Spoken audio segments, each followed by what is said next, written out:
Genesis chapter 21. God visited Sarah exactly as he said he would. God did to Sarah what he promised. Sarah became pregnant and gave Abraham a son in his old age, and at that very time God had set. Abraham named him Isaac.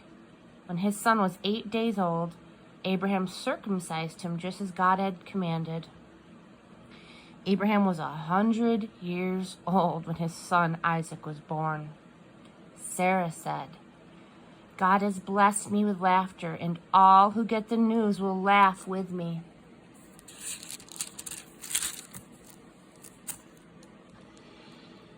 She also said, "Whoever would have suggested to Abraham that Sarah would one day nurse a baby, yet here I am, I've given the old man a son."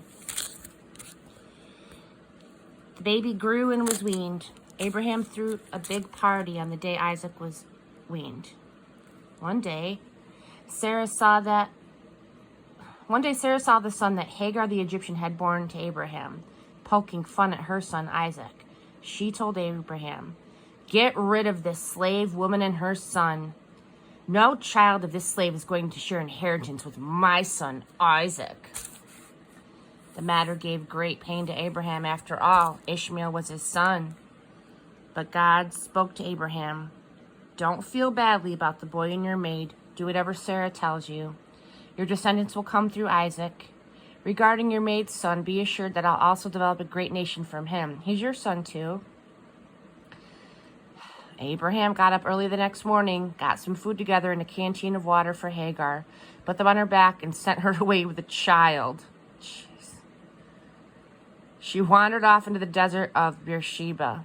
When the water was gone, she left the child under a shrub and went off. 50 yards or so, she said, "I can't watch my son die." As she sat, she broke into sobs. Meanwhile, God heard the boy crying. The angel of God called from heaven to Hagar. "What's wrong, Hagar? Don't be afraid. God has heard the boy and knows the fix that he's in. Up now, go get that boy. Hold him tight. I'm going to make of him a great nation." Just then, God opened her eyes. She looked. She saw a well of water. She went to it and filled her canteen and gave the boy a long, cool drink. God was on the boy's side as he grew up. He lived out in the desert and became a skilled archer. He lived in the Paran wilderness, and his mother got him a wife from Egypt. At about that same time, Abimelech and the captain of his troops, Phicol, spoke to Abraham. "No matter what you do, God is on your side. So swear to me that you won't do anything underhanded to me or any of my family. For as long as you live here, swear that you'll treat me and my land as I've treated you." Abraham said, "I swear it." At the same time, Abraham confronted Abimelech over the matter of a well of water that Abimelech's servant had taken. Abimelech said, "I have no idea who did this. You never told me about it. This is the first I've heard of it."